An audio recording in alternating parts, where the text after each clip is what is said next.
Kasus pembunuhan Kepala Cabang Bank BUMN masih meninggalkan tanda tanya. Mengapa satu nyawa harus direnggut dengan melibatkan 15 orang, termasuk seorang anggota TNI berpangkat Kopral II? Apakah ini sekedar pembunuhan atau ada sebuah luka yang menyimpan dendam? Fakta yang menambah luka sekaligus menimbulkan tanda tanya besar. Apa peran anggota berseragam militer dalam kasus ini? Sebelumnya, polisi mengungkap 15 orang yang ditetapkan sebagai tersangka memiliki peran berlapis. Ada yang merencanakan, ada yang menganiaya hingga tewas, dan ada pula yang membantu menutup jejak. Apa sebenarnya motif dibalik eksekusi kejam ini? Polisi bilang minta waktu untuk pendalaman pemeriksaan. Dalam waktu dekat itu akan dirilis oleh penyidik. Saat ini penyidik terus melakukan pendalaman. Penyidikan itu dilaksanakan secara hati-hati, secara cermat. Ada SOP-nya, ada aturannya, harus proporsional, harus profesional. Di sisi lain juga transparan dan akuntabel. Ilham Pradipta ditemukan tewas secara mengenaskan pada 21 Agustus 2025 di Kampung Karangsambung, Kabupaten Bekasi, Jawa Barat. Jenazahnya ditemukan dengan tanda-tanda kekerasan yang mengindikasikan kematiannya bukan karena kecelakaan, melainkan pembunuhan. Saat diselidiki, korban terlihat diculik oleh sejumlah pria di parkiran pusat perbelanjaan di Ciracas, Jakarta Timur. Sebelum ditemukan, tewas terbunuh. Korban adalah Kepala Cabang Bank BUMN. Namun apakah pembunuhannya terkait dengan jabatannya sebagai pejabat bank? Atau korban mengetahui sesuatu yang tidak seharusnya diketahui? Atau apakah pembunuhan ini berkaitan dengan dendam lama? Istri korban masih bertanya-tanya terkait motif pelaku yang tega membunuh suaminya. Ketika pelaku udah ketemu, dihukum setimpal, seberat-beratnya, cepat diusut sampai tuntas sih. Cepat nangkep pelaku, terus ketahuan motifnya apa, otaknya apa. Karena kan selama ini kita masih bertanya-tanya, kok kenapa bisa suami saya yang kata orangnya baik, kok bisa diperlakukan tidak baik. Satu nyawa yang menyeret 15 orang dianggap bukan kasus pembunuhan biasa. Dari 15 tersangka, penyidik membagi dalam 4 klaster. Klaster pertama adalah aktor intelektual. Polisi menetapkan 4 tersangka dalam klaster ini. Dwi Hartono, YJ, AA, dan C alias Ken. Klaster 2 berperan membuntuti korban, termasuk mengintai aktivitas di dunia digital. 2 tersangka dalam klaster ini ialah RS dan seorang anggota TNI aktif, yakni Kopda FH. Peran Kopda FH mencari orang untuk melakukan upaya penjemputan paksa. Dan disinilah klaster ketiga muncul, yaitu klaster penculikan yang melibatkan AT, RS, RAH, dan EW. Setelah diculik, eksekutor dan pelaku yang berperan menghilangkan jejak jadi klaster terakhir, di mana M, T, U, Z, N ditetapkan jadi tersangka. Kasus ini membuka peta klaster pelaku yang melibatkan sipil, eksekutor bayaran, hingga oknum aparat berseragam. Bagaimana peran Kopda FH dalam jaringan pembunuhan ini?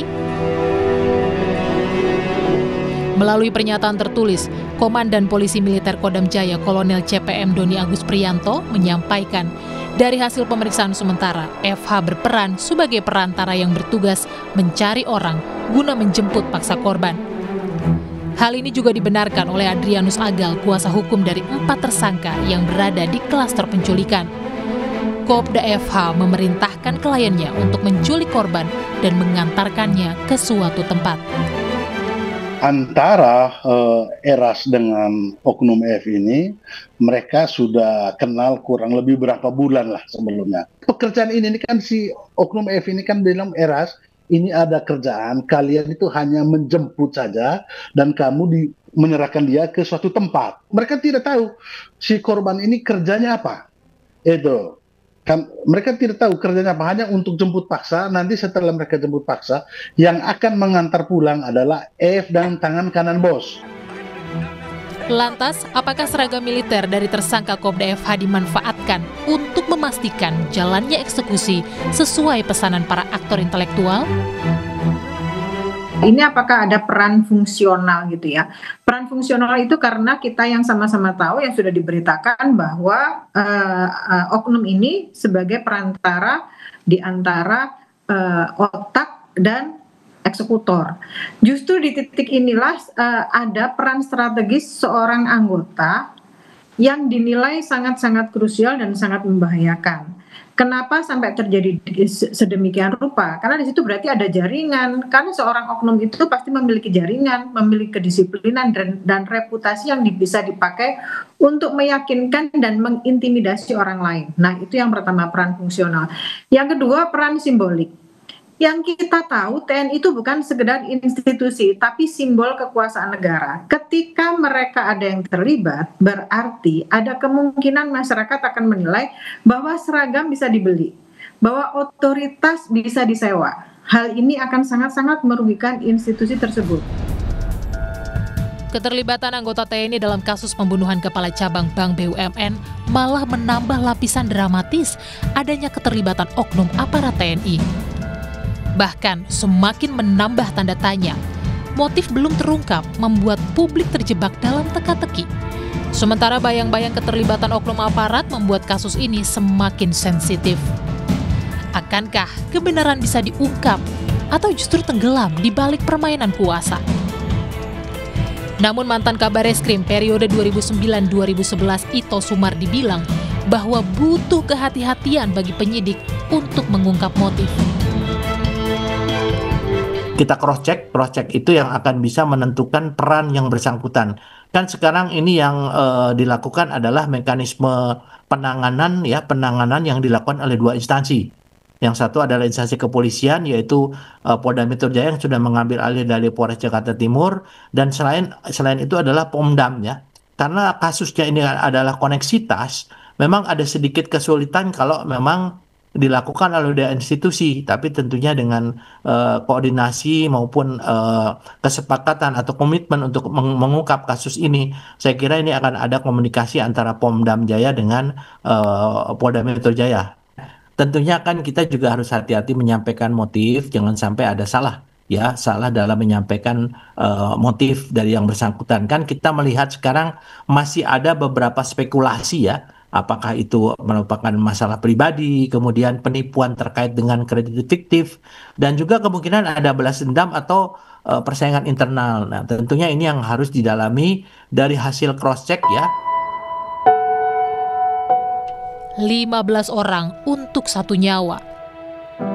Pembunuhan kepala cabang Bank BUMN bukan hanya soal hilangnya 1 nyawa, melainkan cermin betapa terorganisirnya kejahatan ketika uang dan kepentingan menjadi taruhannya.